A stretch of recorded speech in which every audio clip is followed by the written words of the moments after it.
Hello, sir. I want to stress on the point that existence of a state, any state for that matter, depends on at least a degree of homogenization and totalitarianization of the communities within or the geographical area within which the state is formed. And so has India. Like when India came into existence as India of the present day in 1947. After that, the concept of, the idea of India that came into existence was also had some degree of homogenization or imposed homogenization for that matter. My question is, then what happens to the subnational identities within this India? In case of India itself, while subnational and subnational identities flourish and maintain their identity, some other subnational and national identities like those in northeast India, like the Bodos, the Tripuris or the Asmis, have been constantly fighting for their existential identities in their own small territories.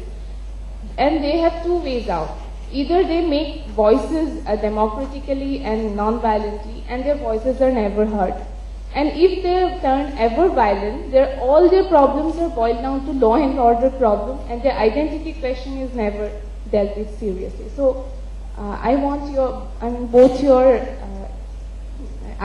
what you say on this point. Come on, people.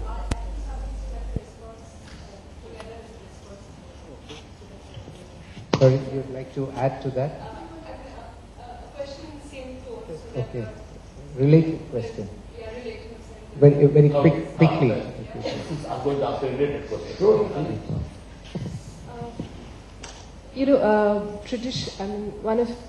One of my very favorite and an insightful commentator on understanding identity in pre-colonial South Asia, I would say, has been Sudipta Koviraj.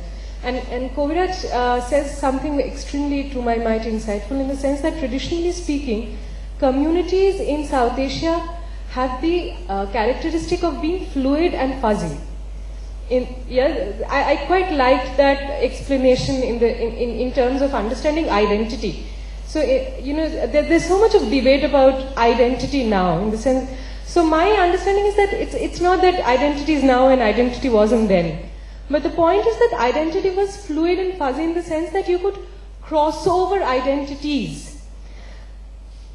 Comes a moment when Westphalia happens, obviously that also has been part of the conversation, where in the attempt to understand nation states, amongst a lot of things that could make a nation state in South Asia, one could obviously realize that identity is not one that can make.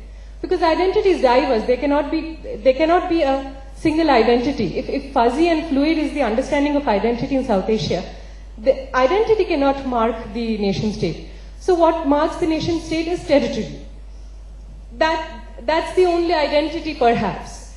My question is that given the point that Dr. Nandy, especially now and also before in his works, and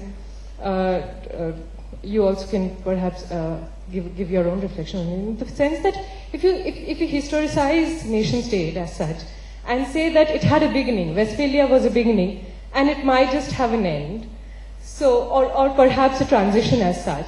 In this, I'm very to use the term whether it's a post-nation imagination or not, but as such, in that imagination that we are talking about, what are your reflections of that imagination, in the sense that whether that will actually cross over the territoriality could you get concept. Your question quickly? So sorry, and that's what I want to reflect on, the fact that can it cross over the idea of territoriality, because the previous question actually spoke of nationalities, the sub-nationalities basically posing their identity in territorial terms itself.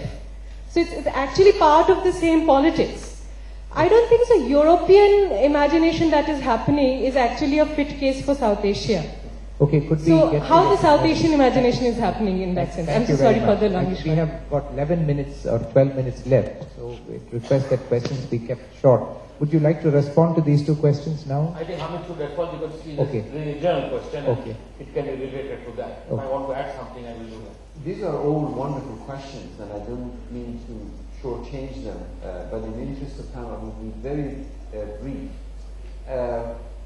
First of all, I believe, just like Shadid Kabaraj, my colleague at Columbia, this notion of fuzziness and fluidity and contingency, more than anything else, identity as contingency. Absolutist identity, as we were just saying, to me is a nightmare.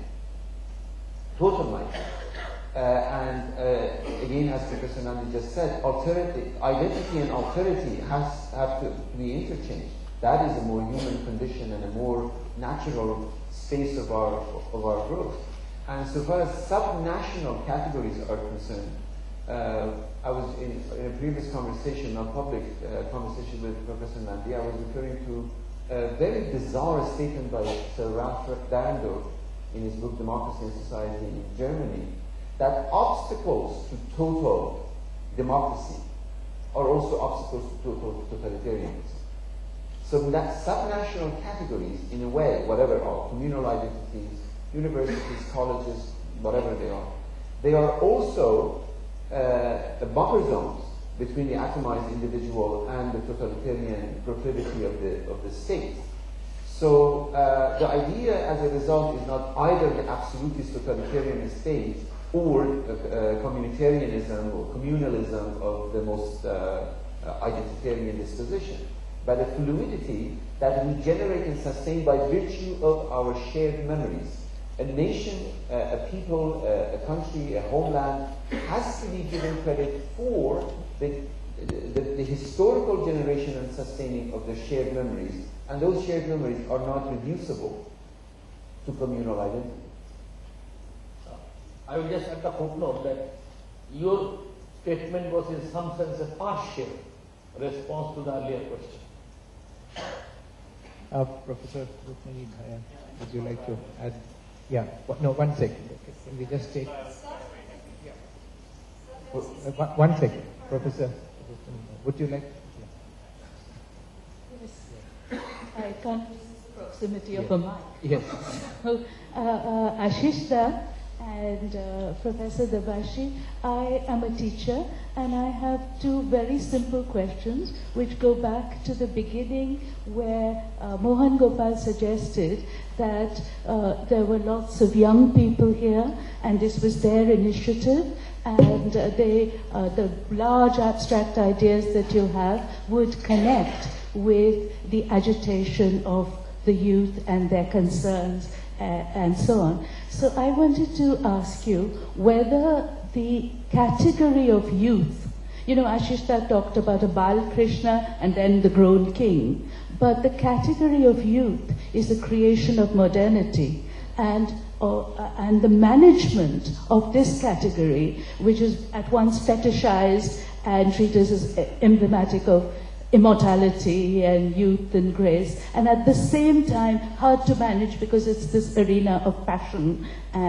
is one of our central problems of how, how we think of the problematics of the modern state. So this is, I just want you to comment on the creation of the category of youth. The other thing is, since I'm speaking to a social psychologist and a person in literature, you have talked a lot about, the state, the other, and so on.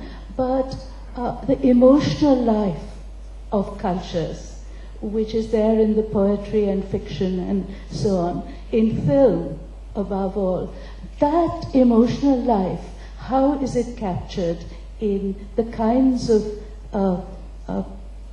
sites of human imagination that you have now? As all other great questions, the answer is embedded in it. As somebody who just